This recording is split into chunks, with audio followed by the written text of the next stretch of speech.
শ্রীদামাদি রাখাল বালক কৃষ্ণ বলরামকে ঘিরে ঘিরে এসে দাঁড়ালেন। বৈষ্ণব কবি কইলেন, তোরা কি সুন্দরভাবে কানাইয়াকে ঘিরে ঘিরে আছিস ভাই, কিন্তু থাকলে হবে কি? যতই কানাইকে ঘিরে থাক, গোষ্ঠে যাওয়া হবে না। কেন?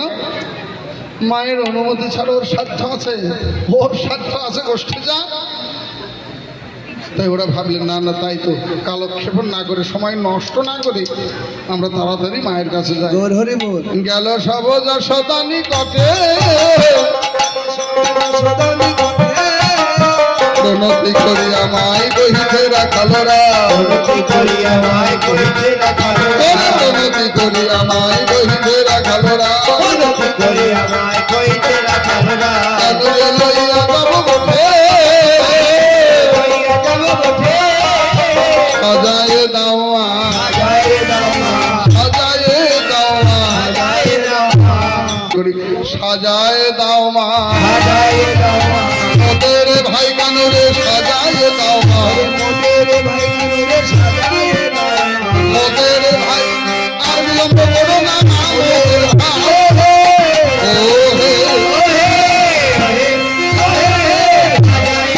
আর কানুরে লইয়া যাব গোঠে, কানুরে লইয়া যাব গোঠে।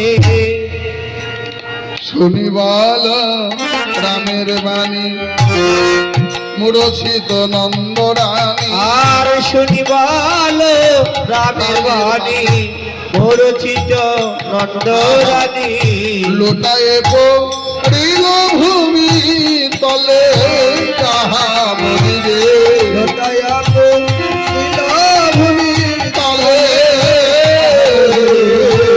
লোটায়া পড়িল ভূমি তলে। বল বলিল রাম বনে যাবে ঘন শ্যাম, বলিল রাম বনে যাবে ঘন শ্যাম। ভাসে রানী নয়নের জলে আহা মরিবে, ভাসে রানী নয়নের জলে আহা মরিবে, ভাসে রানী নয়নের জলে। ধুলাই যায় মা গড়াগড়ি, ধরে ধুলাই যায় মা গড়াগড়ি। বল গোপাল গোষ্ঠে যাবে বলি, ধুলাই যায় মা গড়াগড়ি। বাবা গোপাল গোষ্ঠে যাবে বলি, গোপাল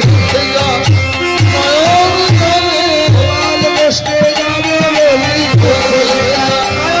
গোপাল গোষ্ঠে যাবে বলি, ধুলাই যায় মা গড়াগড়ি। কি বলো বলিলে রাম বনে যাবে ঘনশ্যাম, কি বলো বলিলে রাম বনে যাবে ঘনশ্যাম। ভাসে রানী নয়নের জলে, ভাসে রানী নয়নের জলে। মা ঝরঝর করে কাঁদছেন, শুধু কাঁদছেনই না, ও বলরাম যাও প্রাণ বাহির হইয়া, তবে তোরা যাস লইয়া, যাও প্রাণ বাহির হইয়া, তবে তোরা যাস লইয়া। যশোদা বললেন, ও বলরাম আমার গোপালকে যদি নিবি তুই, তাহলে একটু ধৈর্য ধর, কিছুক্ষণ পরেই তো গোপালের বিরহে আমার দেহ থেকে প্রাণটা চলে যাবে।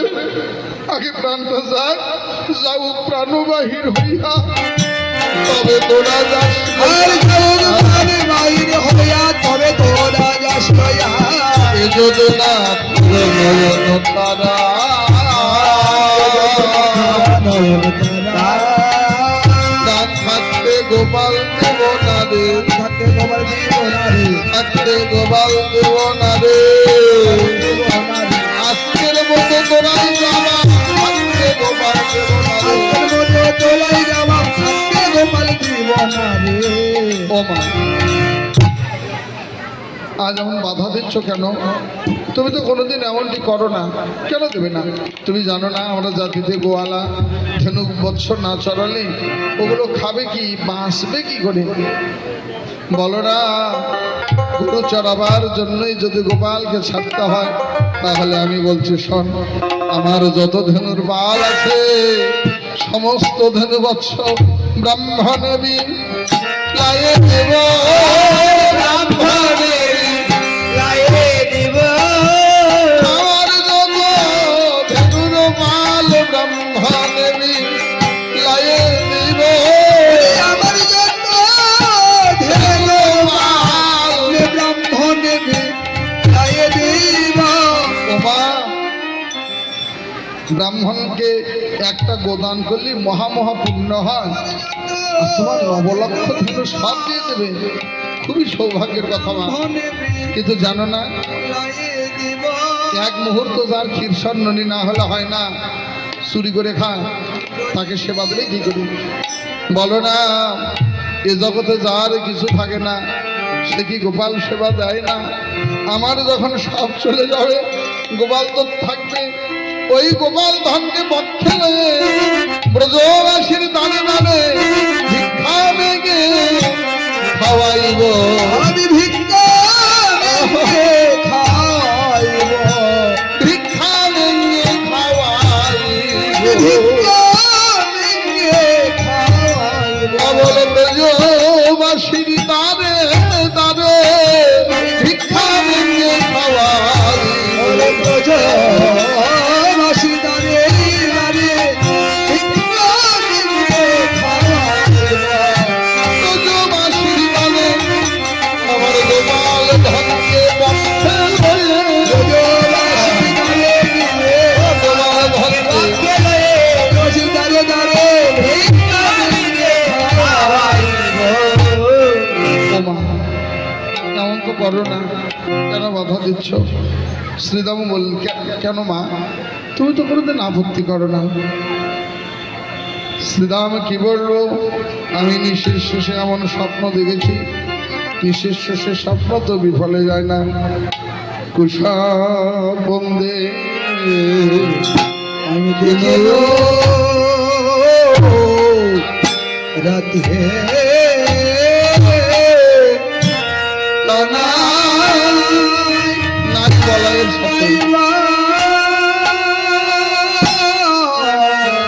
নারী বলায়ের সাথে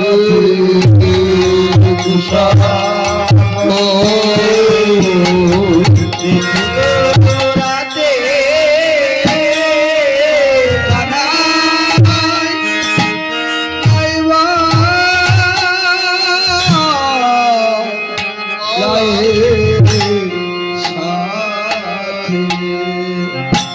ওরে গালি দহে ডুবি